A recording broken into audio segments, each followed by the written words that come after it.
Chapter 2: Internal Energy and Heat Transfer.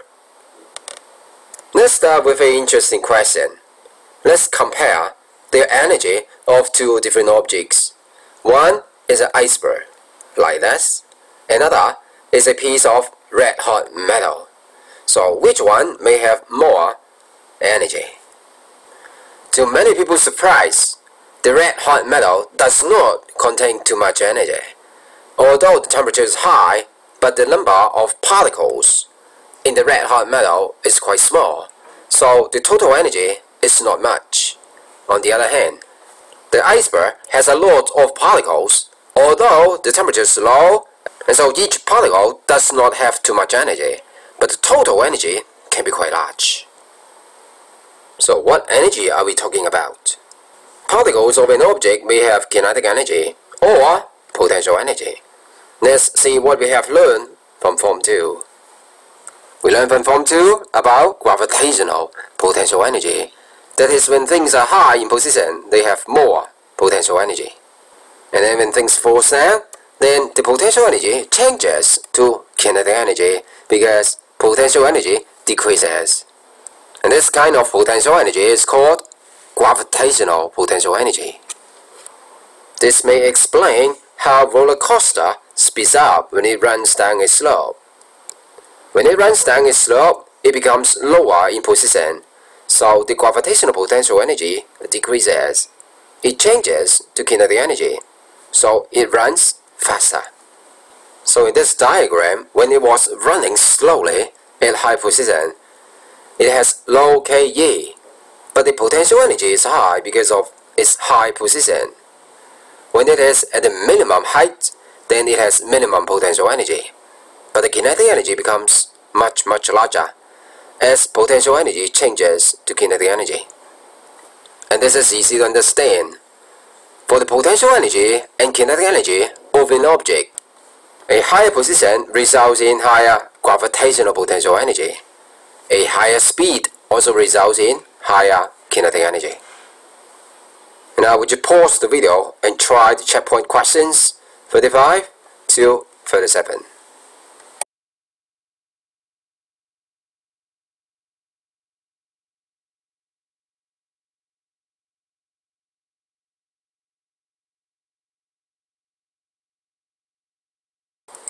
And what about question 38? Let's do it together. Now when the roller coaster is running down the slope, the potential energy changes to kinetic energy.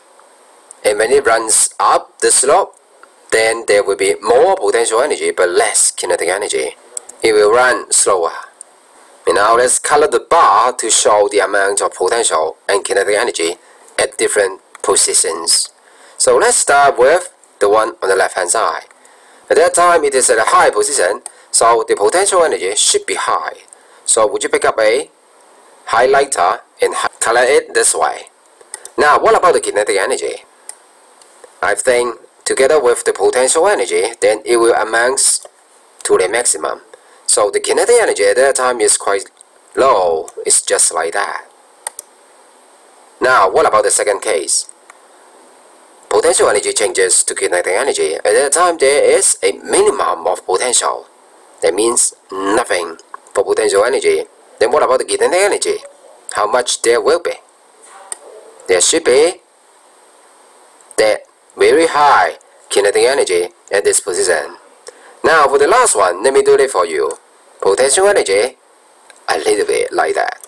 What about kinetic energy? Would you do it yourself? And here comes the answer. The amount of kinetic energy together with the amount of potential energy should give the same total as before. So this is the amount of kinetic energy at this position. So I will draw it this way. A little bit more than potential energy. And that's done. Well, just now we were talking about kinetic energy of an object, potential energy of an object. But now we would like to talk about potential energy and kinetic energy of particles. This is called internal energy of an object. It is the sum of potential and kinetic energy of the particles. And so what's the difference? we have said just now, the kinetic energy of an object increases when the speed increases. The potential energy of an object increases when the height increases. So what about that of particles? Kinetic energy of particles is due to the motion of particles. The potential energy of particles is due to the forces between them. It is due to the separation between them. The sum of potential and kinetic energy of particles is called internal energy of the object. So when temperature increases, particles move faster. At that time, the average kinetic energy of particles increases. On the other hand, potential energy of particles increases only when solid changes to liquid or when liquid changes to gas. In these cases, the separation between particles increases a lot. So in the following diagram, when solid changes to liquid or when liquid changes to gas, there will be a lot increase in separation between particles, and so the potential energy between particles increases.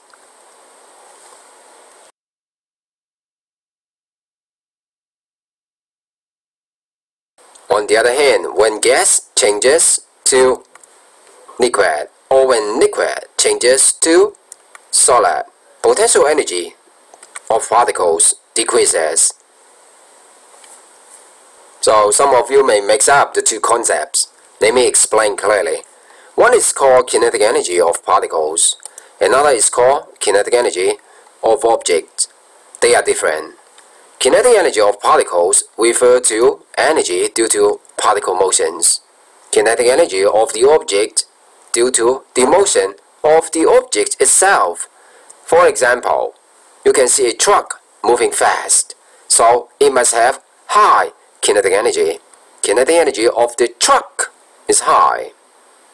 But if we are talking about kinetic energy of water particles inside, then the kinetic energy of water particles can be quite low because of its low temperature. Another example is a pot of hot water. The hot water does not travel, so it has very low kinetic energy. But for the water particles themselves, then their average kinetic energy can be quite high due to the high temperature. Similarly, there can be two kinds of potential energy. One is potential energy between particles, which is due to the separation between particles. Another is the gravitational potential energy of the object that depends on the height of the object. So that in this case, when solid changes to liquid or when liquid changes to gas, potential energy between particles increases. On the other hand, a rock or a snowball at the top of a hill has high gravitational potential energy, but low average potential energy between particles is due to its low temperature. Now would you pause the video and try the checkpoint questions 39 to 42.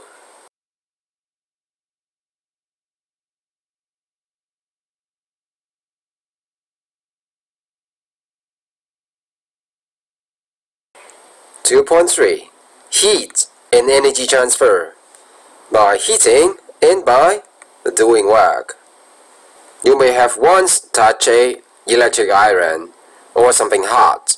You feel hot because energy transfer from the hot iron to your finger.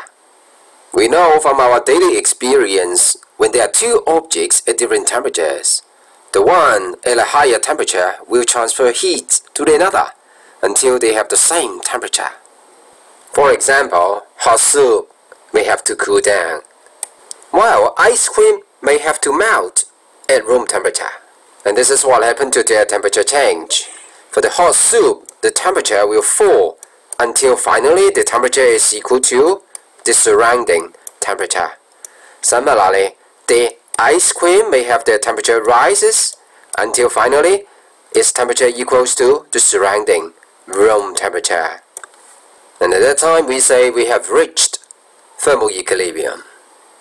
The heat transfer between two objects can be electric iron and your finger, or it can be ice cream and surrounding room temperature, or it can also be hot soup in surrounding room temperature. The energy transfer that is due to the temperature difference is called heat, and the process, heating.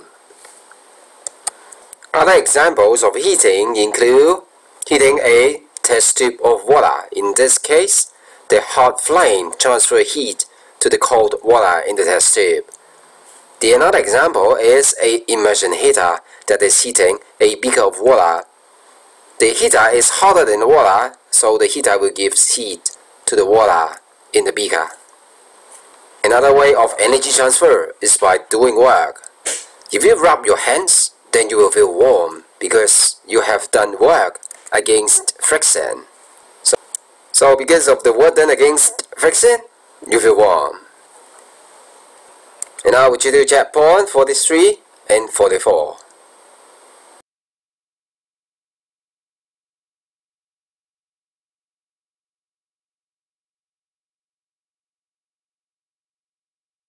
(2.4) Power, rate of energy flow. In physics lab, we often use an immersion heater to heat things up. For example, for heating water. An immersion heater may have a power of 30 watts, and so it transfers 30 joules of energy to the surrounding in each second. Simply speaking, 1 watt means 1 joule per second. If you have an electric kettle like this, it has a power of 2.2 kilowatts. That means it converts 2,200 joules of electrical energy to heat energy in each second, and this 2,200 joules of heat energy will be transferred to the water in the kettle. And so in this way, if you know the power of the electric heater, and then you measure the time taken for heating, you should be able to calculate how much energy is transferred to the water in the container. And let's see how we may apply this formula in the following cases. So these are the power ratings of different electrical appliances.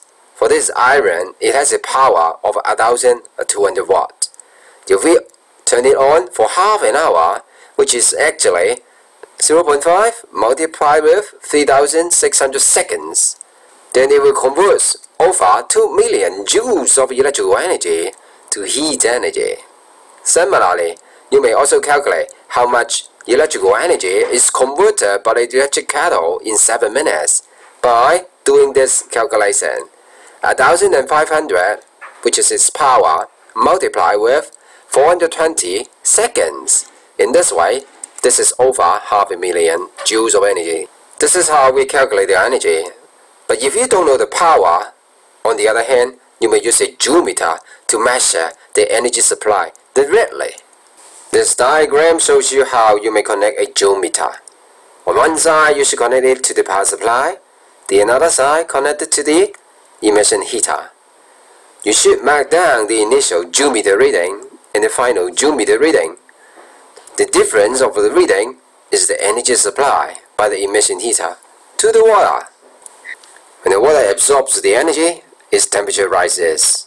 However, when the heater is turned off, the temperature of the water keeps rising. You know why? Because when the heater is turned off, at that time the heater is still hotter than the water. So the heater keeps giving energy to the cold water surrounding it. Well, your teacher will show you a joule meter so that you know how to take a joule meter reading. At that time, would you finish the checkpoint questions on the next page?